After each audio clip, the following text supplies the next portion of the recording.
로마서 7장 7절에 있는 말씀부터 보도록 하겠습니다. 그런즉 우리가 무슨 말 하리요? 율법이 죄냐? 그럴 수 없느니라. 율법으로 말미암지 않고는 내가 죄를 알지 못하였으니 곧 율법이 탐내지 말라 하지 아니하였더라면 내가 탐심을 알지 못하였으리라. 그러나 죄가 기회를 타서 계명으로 말미암아 내 속에서 온갖 탐심을 이루었나니 이는 율법이 없으면 죄가 죽은 것임이라. 전에 율법을 깨닫지 못했을 때에는 내가 살았더니 계명이 이름에 죄는 살아나고 나는 죽었도다. 생명에 이르게 할 그 계명이 내게 대하여 도리어 사망에 이르게 하는 것이 되었도다.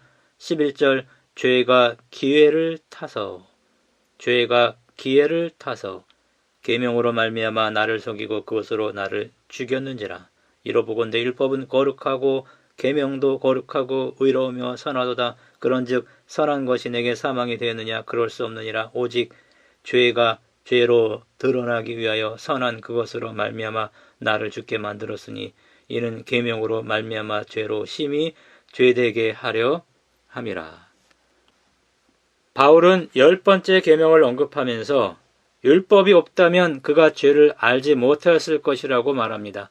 이 계명은 마음에서 일어나기 때문에 범해도 표가 나지 않는 계명입니다. 인간 사회에서는 죄는 행위이기 때문에 탐심이 죄가 될 수 없습니다. 그러나 하나님의 계명은 모든 악한 동기도 죄로 규정합니다. 여자를 보고 음욕을 품으면 간음죄이죠. 마태복음 5장 27절 28절. 형제를 미워하면 살인죄입니다. 요한일서 3장 15절. 탐심은 우상 숭배라고 골로새 3장 5절에 말하죠. 그러므로 모두가 죄인입니다. 다른 모든 계명에 꿋꿋이 서 있을 수 있었던 바울도 탐내지 말라라는 계명에는 고개를 숙이고 자신의 죄를 인정할 수밖에 없었습니다. 바울도 전에 법을 깨닫지 못할 때가 있었습니다. 빌립보 3장 4절 6절에 보면은 바울의 이력서가 나옵니다. 율법의 의로는 흠이 없는 바리새인이었다 이렇게 말합니다. 율법은 넓은 의미로 하나님의 말씀이고 좁은 의미로는 모세의 글이고 더 좁은 의미로는 613개의 계명이고 더 좁게는 10계명이고 더 좁게는 하나님 사랑과 이웃 사랑이고 마지막 한 단어로 요약하면 로마서 13장 8절 10절에 있는 것처럼 사랑입니다. 10계명과 613가지 계명을 준수해서 심사받아 합격해야만 바리새인이 되었습니다. 예수님 시대에 6,000명의 바리새인이 있었다고 합니다. 그러나 그들은 율법의 신령한 속성을 모르고 문자적으로만 율법에 순종했던 사람들이었습니다. 바울은 율법의 신령한 속성을 여기서 깨닫게 됩니다. 자신의 죄가 드러납니다. 나는 죽었다 이렇게 고백합니다. 이것은 회심 이후의 경험입니다. 회심 이후에도 계속해서 깊어지는 회심을 경험할 때 일어나는 현상입니다. 죽은 것은 율법이 아니라 바울이었습니다. 영적인 교만, 자만, 자신의 자기 의존도, 스스로 율법을 지킬 수 있다고 하는 그런 능력, 그런 것들에 대한 죽음이었습니다. 예수님의 필요를 절실히 느끼는 때가 바로 율법의 정죄를 받는 이때입니다. 그때 믿음으로 예수님께 나아가는 사람은 칭의를 얻는 것입니다. 부도덕한 청년 알키비아데스는 소크라테스에 가까운 친구였다고 합니다. 그는 종종 이런 말을 했다고 합니다. 소크라테스, 나는 너를 싫어한다. 이유는 너를 만날 때마다 너는 내가 어떤 인간인가를 깨우쳐주기 때문이다. 이렇게 말했다고 합니다. 어떤 운동을 아주 잘한다고 생각합니다. 그러나 대가 중에 하나를 만나게 되면 내가 얼마나 미숙한지를 알게 됩니다. 저는 잘생긴 사람, 얼굴이 하얀 사람 옆에 있는 것이 싫어요. 비교가 됩니다. 나의 그렇지 않음이 더 잘 드러나기 때문에 싫습니다. 거울을 멀리서 보다가 점점 가까이 가면서 더 자세히 자기의 더러운 모습이 보이는 원리와 같은 것입니다. 야고보서 1장 23절에서 25절에는 율법을 거울로 표현하고 있습니다. 예수님께 가까이 갈수록 자기의 부족을 느끼게 됩니다. 자신의 약점을 더욱더 깊이 인식하기 때문에 그런 것이죠. 죄를 점점 더 미워하면서 그리스도와 그분의 일을 점점 더 우리는 의존하게 되는 것입니다. 모든 거짓 종교는 자기의 노력, 자기의 의, 자기 신뢰에 기초합니다. 유대교도 마찬가지였습니다. 그렇다면 자신을 의롭다고 생각하고 자신이 대단하다고 생각하는 사람은 예수님과 관계적 친밀도가 멀다는 증거가 되는 것입니다. 12절, 14절, 16절에 율법은 거룩하고 의로우며 선하고 신령하다 이렇게 말하죠. 율법은 잘못이 없습니다. 그 율법을 범한 사람에게 잘못이 있는 것입니다. 사망을 초래하는 것은 율법이 아니에요. 율법으로 확인된 죄입니다. 바울 서신에서 율법을 가장 길게 설명한 곳이 로마서 7장입니다. 타락 이후에는 인간에게는 율법을 지켜서 생명에 이르게 하는 그런 기능이 아닙니다. 하나님이 율법을 주신 목적은 하나님이 요구하신 의의가 무엇인지를 알려주는 것이에요. 12절, 14절, 16절에 나와 있습니다. 그래서 죄를 폭로하고 정죄하는 것이죠. 7절, 13절. 그래서 오호라 나는 곤고한 사람이로다. 이렇게 이런 경험으로 우리를 인도하는 것이죠. 이것이 자아가 깨어지는 경험입니다. 5장 20절에는 범죄를 더하게 하려고 율법이 주어졌다고 합니다. 자신의 죄를 깨닫게 됩니다. 율법의 신령한 속성을 깨닫게 됩니다. 그러면서 오호라 이런 경험을 하면서 자아가 깨어지는 것입니다. 그래서 예수님께로 가도록 우리를 인도하는 것이죠. 24절, 25절에 나와 있습니다. 이것이 율법을 소유한 사람의 복입니다. 죄가 기회를 타서 8절, 11절에 두 번 반복됩니다. 죄가 의인화되어서 표현되는 것입니다. 죄가 기회를 탄다. 이 기회는 군사 원정을 위한 출발점, 작전기지, 지렛대라는 이런 뜻을 가지고 있어요. 그래서 우리로 죄를 짓게 합니다. 그리고 그 배후에는 사탄이 있는 것입니다. 1944년 6월 6일 아이젠하워 장군의 지휘 아래 연합군이 노르만디 상륙작전에 성공합니다. 그리고 프랑스가 나치 독일군으로부터 해방이 되죠. 제2차 세계대전의 판도에 아주 결정적인 영향을 준 것이 바로 이 사건이었습니다. 1950년 9월 15일 유엔군 사령관 더글라스 맥아더의 주도로 시작된 인천 상륙작전으로 한국 전쟁 전반의 전세를 뒤집는 계기가 되었습니다. 죄는 적의 땅에 교두보를 만들고 싸웁니다.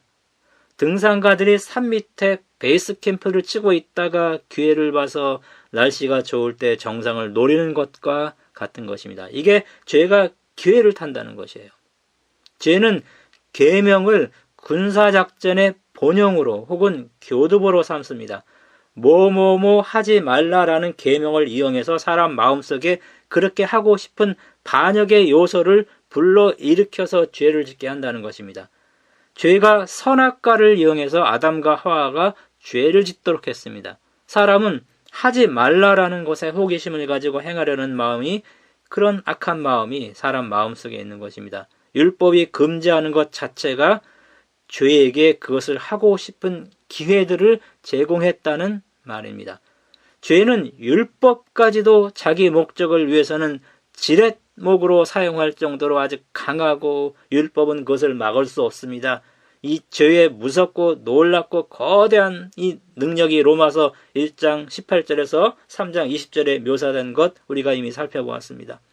죄는 계명을 사용해서 우리를 절망하게 합니다. 혹은 계명을 사용해서 우리를 자만케 해서 예수님에게서 멀어지게 합니다. 바울은 회심하기 전에는 율법으로 자만했어요. 회심 후에는 율법 때문에 절망을 경험합니다. 바울은 10번째 계명, 탐내지 말라라는 계명을 예로 들게 되죠. 죄가 계명을 지렛대로 삼아서 그의 마음에 있었던 탐욕을 드러냈기 때문입니다. 죄는 계명뿐만 아니에요. 모든 기회를 이용해서 그리스도인을 공격하는 것입니다. 죄는 능동적으로 끊임없이 우리 안과 밖에서 기회를 엿보고 있다가 우리를 죄짓게 합니다. 최적의 환경이 되면 곧바로 제가 그 기회를 잡아챕니다. 내 안팎에서 온갖 죄악들을 만들어냅니다. 우리는 끊임없이 그런 공격을 받으며 살아가는 것입니다. 몇 가지 예증들을 제가 드리겠습니다. 제가 천주교에 있었을 때에 저녁마다 가족들이 모여서 묵주 신공을 했습니다. 식구들이 묵주를 하나씩 다 들고 있어요. 주기도문 암송하고 성모송 암송하고 영광송을 암송하고 묵자를 하나 넘깁니다. 또 주기도문 성모송 영광송 암송하고 묵자를 하나 넘기죠. 이렇게 해서 묵자를 다 넘기게 되면 30분 이상이 걸려요. 제가 어렸을 때 정말 지루했어요. 따분했어요. TV도 보지 못하죠. 그러면서 제가 누나들하고 혹은 동생들하고 싸웠어요. 어떻게 싸웠는가 하면 왜 묵주알을 너는 넘기지 않냐? 나는 넘겼다. 막 이렇게 하면서 이것 가지고 싸웁니다. 그러면 어머니는 더 화가 나면서 마귀가 꼭 이때 온다 이런 말을 합니다. 이 기도가 아니라 싸움이었어요. 마귀가 기회를 탑니다. 우리와 엄마가 죄 짓는 시간은 바로 그 묵주 신공을 하는 그때였습니다. 제가 기독교인이 된 이후에 명절에 가족들이 모이면 아침 예배를 드립니다. 그때 어린 조카들, 제 두 아이들이 아직 어렸을 때 싸워요. 자기가 원하는 노래를 부르자면서 싸웁니다. 이 노래 부르자 저 노래 부르자 막 싸워요. 저는 화가 나서 인상을 쓰게 되고 기분이 나쁩니다. 아이들은 울면서 예배를 드립니다. 죄가 예배까지 이용해서 죄를 짓게 만드는 것입니다. 제가 예전에 어떤 교회에서 목회할 때 저녁 예배 마치고 항상 5분 정도 개인 기도 시간을 주었습니다. 음악을 틀어주고 개인적으로 있는 곳에서 기도를 하는 것입니다. 그 시간에 제 두 아이, 아직 어렸어요. 장난을 치고 쏘근거리고 싸웁니다. 기도하는 중에 저는 화가 치밀어 오릅니다. 기도를 멈추고 뒤로 가서 아이들을 데려다가 꿀밤을 줍니다. 아이들은 눈물이 글썽입니다.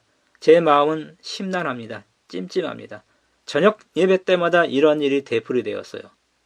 제가 어렸을 때 천주교 다닐 때 하던 짓을 제 두 아이들이 그대로 따라서 하는 것입니다. 예배 후에는 아내에게 왜 아이들을 못 잡느냐 하면서 제가 얘기하죠. 그러면 자기도 어떻게 할 수 없다면서 이게 부부싸움 직전까지 가게 되죠. 아무리 해도 안 됩니다. 그래서 결국은 개인 기도 시간에는 두 아이들을 사택으로 올려보내고 그 문제가 해결이 되었습니다. 사탄이 이것까지 노리는 것입니다. 그래서 죄짓게 만드는 것입니다. 제가 사택과 교회 본당이 멀리 떨어져 있었을 때가 있었어요. 그때는 어떻게 죄가 기회를 탔는가 하면은 그때가 신혼 초였습니다. 아내가 괜히 끔적거리는 것 같고 밥을 늦게 주는 것 같아요. 교회로 출발해야 할 시간인데 그때서야 반찬을 만들어냅니다. 저는 화가 나서 싫은 소리를 합니다. 그러면 아내도 말대꾸합니다. 그러면서 서로 기분이 상한 채 교회 가서 예배드리고 와요. 그래서 저는 시험에 안 들려고 예배일에는 밥을 먹지 않았어요. 또 뭔가를 먹어야 될 때는 빵이나 다른 것을 간단히 때우고 간 그런 적이 있었어요. 왜냐하면 사탄이 그 기회를 이용해서 죄짓게 만드는 것입니다. 월말에 교회 직원회가 길어지면은 죄가 반드시 기회를 탑니다. 평소에 얌전했던 이 직원들이 직원회만 하면 난리를 치죠. 그런 분들도 있어요. 연말에 선거위원회 때 항상 죄가 기회를 탔어요.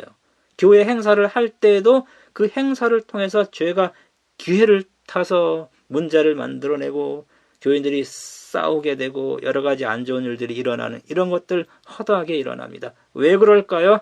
죄가 기회를 타서 죄짓게 만드는 것입니다. 죄의 치밀함과 집요함, 우리는 이것을 의식해야만 합니다. 그래서 항상 예수님만 바라보고 성령의 충만을 받고 늘 깨어서 기도해야만 하는 것입니다. 자신이 죄에 대하여 살아있고 율법에 대해서 죽지 않으면 죄에게 백전백패합니다. 외부에서 오는 죄의 유혹들과 내부에서 일어나는 이 죄성을 이기는 방법, 그거는 자신이 죄에 대해서 죽는 것, 그리고 율법에 대해서 죽는 것, 이것 외에는 방법이 없는 것입니다. 11절에 죄가 기회를 타서 나를 죽였다, 이런 표현이 여기 나오죠. 그때 여러분 실망하고 낙담해서 무너지는 것으로 끝나면 안 됩니다. 하나님의 덮어주시는 의가 아니고서는 하나님 앞에 설 수 없음을 그때 깨달으면서 24절에 있는 것처럼 오호라 나는 곤고한 사람으로다 이 사망의 몸에서 누가 나를 건져내라 이렇게 부르짖고 자아가 깨지는 소리를 하면서 25절에 있는 것처럼 예수님께 나아가는 것입니다. 은혜 아래에 있는 사람에게는 율법이 그리스도를 더욱 의지하게 하는 방편이 되는 것입니다. 우리는 칭의 이후에도 계속 이런 하나님의 입혀주시는 의와 예수님의 능력이 필요합니다. 죄가 기회를 타서 우리를 넘어뜨리고 우리가 자주 넘어지기 때문에 그런 것입니다. 그러나 잠언 24장 16절에 있는 것처럼 의인은 7번 넘어질지라도 다시 일어나지요. 죄가 기회를 타서 노아, 아브라함, 모세, 삼손, 다윗, 솔로몬, 엘리야, 요나, 베드로 등 다 넘어뜨렸습니다. 그러나 그때마다 그들은 오뚜기처럼 다시 일어났습니다. 우리도 수없이 넘어졌지만 그때마다 오뚜기처럼 다시 일어났기 때문에 지금 여기에 있는 것입니다. 넘어져서 양심의 찔림을 받을 때 그때 그리스도를 붙잡는 것이 중요합니다. 우리가 양심의 가책을 받고 마음의 찔림을 받아서 죄를 슬퍼하고 예수님께 나아가는 그때 칭의를 얻게 됩니다. 그때 예수님이 우리를 아주 사랑스럽게 안아주시고 우리를 의의 옷으로 입혀주고 우리를 의롭다 칭해주시는 것입니다. 거룩하다 칭해주시는 것입니다. 이런 경험은 예수님 믿을 때 한 번 일어나는 경험이 아니라 점점 더 우리가 죄의 속성을 깨닫게 되고 주님의 필요성을 느끼게 되고 그러면서 주님께 점점 더 가까이 나아가면서 회심의 경험이 깊어질 때 오는 그런 경험입니다. 이런 칭의의 경험을 항상 유지하면서 주님 안에서 살아가신 우리 모든 성도 되기 바라면서 말씀 마치겠습니다.